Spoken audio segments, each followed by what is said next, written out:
Olá a todos. Hoje nós vamos falar de um assunto de extrema importância na prática clínica de vocês, que é sobre o derrame pleural e a sua manifestação na imagem. Bom, como vocês lembram, né, lá da anatomia, o pulmão ele é revestido pela pleura. E a pleura, ela possui uma camada que a gente chama de pleura visceral, que ela apresenta íntimo contato com o parênquima pulmonar. E também tem a pleura parietal. A pleura parietal ela está aderida à superfície interna da caixa torácica. Entre as duas, a gente tem a cavidade pleural, que é banhada por um líquido, né? O líquido pleural, que possui em torno de 5 ml. E esse líquido pleural ele banha toda essa cavidade pleural, permitindo que uma pleura ela se deslize deslize pela outra, né? E além disso, cria uma pressão negativa na cavidade pleural. Esse esqueminha que a gente colocou aqui, né, vamos considerar como se a gente tivesse um recipiente preenchido por água e no meio desse recipiente aqui um tubinho, né, também preenchido por água, né? A água ocupando toda essa bacia, né, e entrando para o interior desse recipiente, né, desse cilindro aqui. O que a gente está querendo mostrar aqui para vocês é que sempre que um líquido ele possui contato com a parede do recipiente, né, ele tem uma tendência a se elevar um pouquinho em relação ao outro líquido. Tá ok? Isso acontece tanto aqui na cavidade, na caixa, né, no nosso recipiente, quanto no interior desse cilindro, né? Ele se eleva aqui um pouquinho. Isso acontece, essa particularidade acontece pelo fenômeno da capilaridade, tá ok? Então o líquido ele tende a subir pela periferia, né? Quando o líquido ele entra em contato com outra superfície, ele tende a migrar por ali. Bom, por que eu estou falando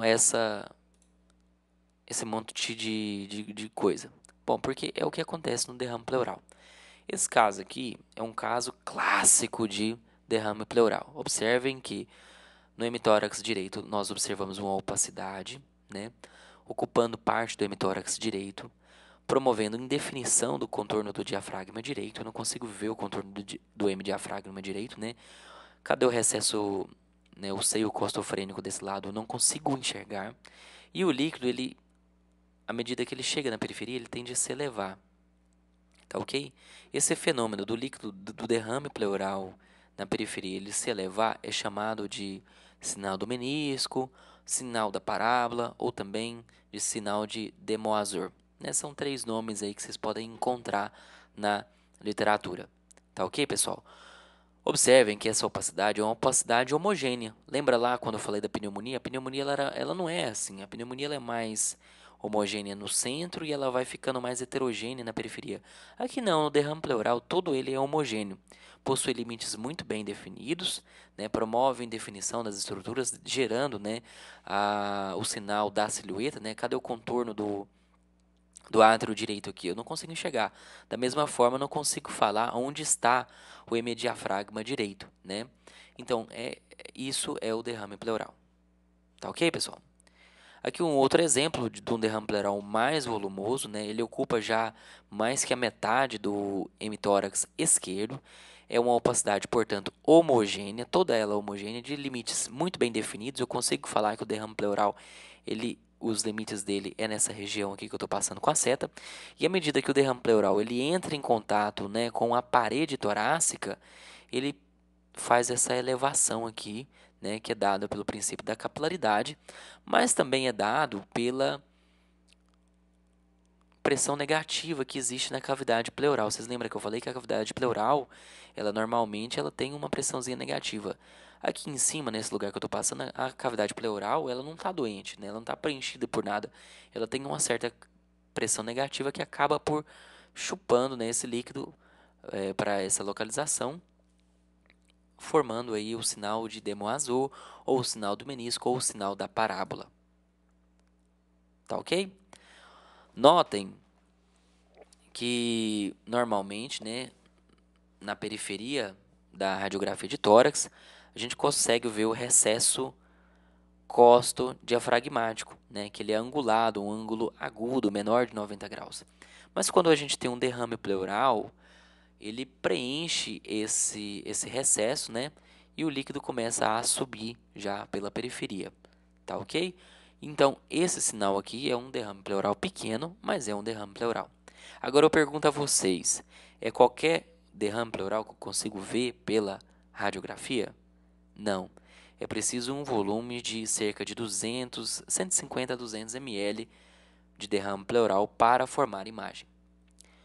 Cerca de 2 litros de derrame pleural é o suficiente para fazer o velamento completo do hemitórax. Tá ok? Outra pergunta e outra informação muito importante. O derrame pleural ele pode acontecer por transudato, por exudato, pode ser por sangue, por exemplo, decorrente de um traumatismo, pode ser por um preenchimento por linfa, né, levando quilotórax. Existem várias causas para dar um derrame pleural. Eu não consigo falar pela radiografia qual é a constituição desse derrame pleural. Eu nunca vou poder falar pela radiografia que um derrame pleural ele possui é um conteúdo mais líquido, ou é pus, ou é sangue. Tá ok, pessoal? Então isso é de extrema importância. Então, seguindo, esse paciente aqui, à direita ele está deitado e esse paciente ele está em pé. Os dois pacientes possuem um derrame, na verdade é o mesmo paciente, ele possui derrame pleural. No paciente que está em pé, o derrame pleural ele fica restrito aqui, né, pelo efeito da gravidade. A gente consegue ver muito bem os limites de onde tem e onde não tem derrame pleural. Só que quando o paciente deita, o líquido ele escorre pela superfície posterior e gera essa imagem aqui, uma opacidade em todo o hemitórax direito. Então, quando o paciente está na posição deitada, né, a gente tem esse degradê. Notem que essa opacidade, que no paciente em pé ele é toda homogênea, no paciente deitado forma um degradê. Né? Essa opacidade aqui ela é menos evidente do que aqui embaixo, porque tem mais líquido acumulado na base e quando o paciente deita, parte desse líquido ele escorre para o ápice pulmonar, porque o paciente ele ficou deitado. Então, quando o paciente ele está deitado, tem esse degradê, né, no derrame pleural. Isso é importante. Bom, o derrame pleural, como a gente sabe, quando ele é constituído por um conteúdo líquido, o líquido ele escorre. Então, se eu coloco o paciente num decúbito lateral, né, por exemplo, nesse paciente aqui eu coloquei ele num decúbito lateral direito, o líquido que antes ele ficava mais, né, na base pulmonar, ele ficava mais inferior, ele escorre para o lado, né, porque o paciente está deitado para o lado direito, e o paciente, o líquido ele se escorre para cá, para o lado direito, e inclusive entra para dentro da fissura horizontal. Se eu deito o paciente para o outro lado, o líquido, né, do hemitórax esquerdo, ele oblitera, né, ele escorre para cá, né, formando essa imagem, né. Isso é muito comum quando a gente tem derrames de pequenos volumes, né, então faz-se a pesquisa com decúbito lateral com raios horizontais, também chamado de Laurel. Tá ok, pessoal? Agora vamos observar essa imagem aqui, ela é muito importante. Eu não sei se vocês lembram quando eu expliquei sobre a avaliação básica do raio-x de tórax. A cúpula diafragmática direita, né, o maior ápice, ele ficava mais ou menos aqui. Note que o ápice da cúpula diafragmática direita, neste paciente, ela está mais lateralizada. Ela está nessa localização. Isso aqui é um derrame pleural subpulmonar. Aqui outro exemplo, né, de derrame pleural subpulmonar. Ele faz o quê? Desloca esse ápice para a lateral, né? Então isso aqui, esse contorno, ele na verdade não é dado pelo contorno diafragmático, e sim por líquido que está entre o pulmão e o diafragma que estaria aqui embaixo, tá? Então o líquido pleural, o derrame pleural, ele empurra o pulmão para cima, né? Dá esse contorno aqui, observe que aqui ele fazendo aqui o sinal do menisco, né? E então aqui a gente tem um derrame pleural subpulmonar.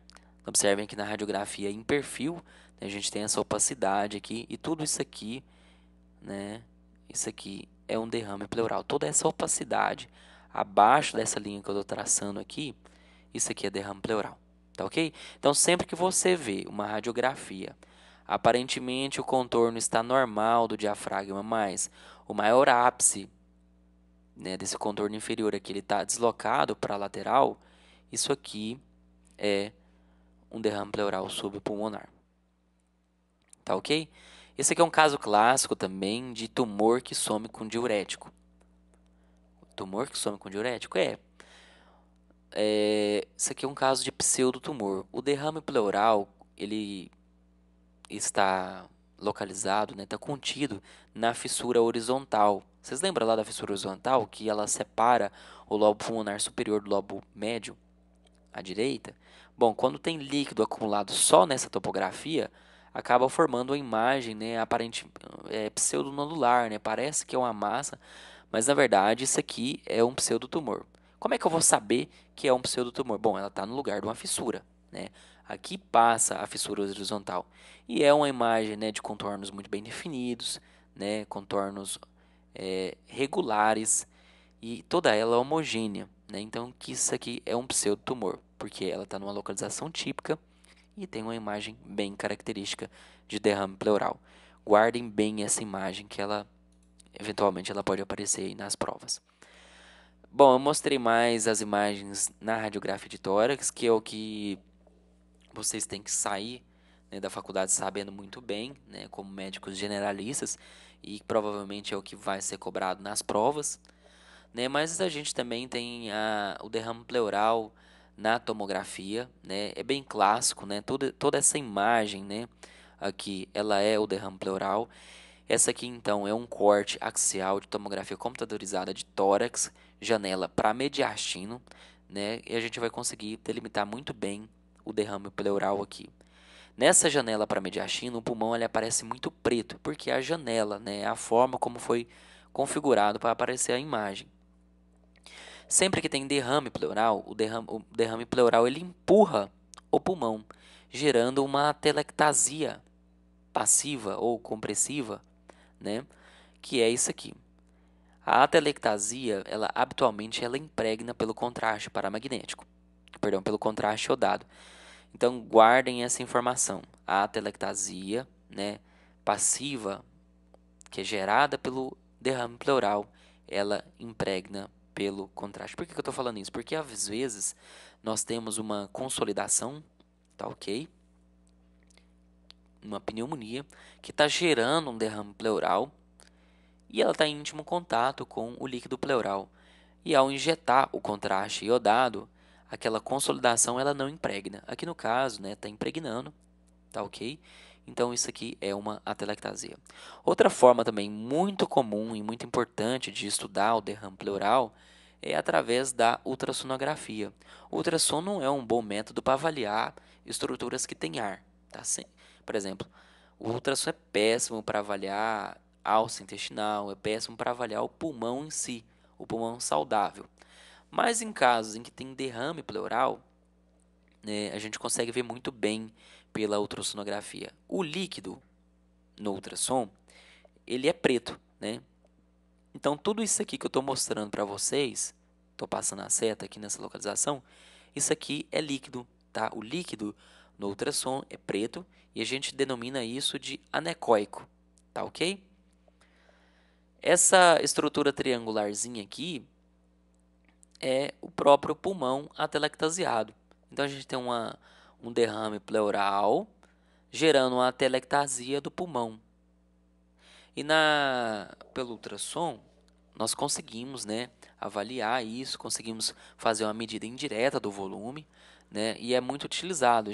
Pacientes que estão na UTI, frequentemente os médicos solicitantes pedem para a gente ir no UTI, a gente leva um ultrassom portátil, faz o exame do paciente para medir o volume do líquido, né, uma medida indireta, e também para ver o conteúdo desse líquido, né, porque vocês lembram lá que eu falei que na radiografia de tórax eu não conseguia falar qual era a característica desse líquido, né, do derrame pleural. Ao passo que na ultrassonografia eu consigo falar se é um líquido livre, se é um líquido já mais espesso, se é um líquido septado, se é um derrame pleural que está loculado. Tá ok, pessoal? Então, era basicamente isso, a nossa revisãozinha aí sobre derrame pleural, tá ok? A gente vai colocar aí no decorrer dos dias aí alguns casinhos sobre esse tema e é basicamente isso. Qualquer dúvida, manda uma mensagem, a gente está à disposição. Abraço a todos.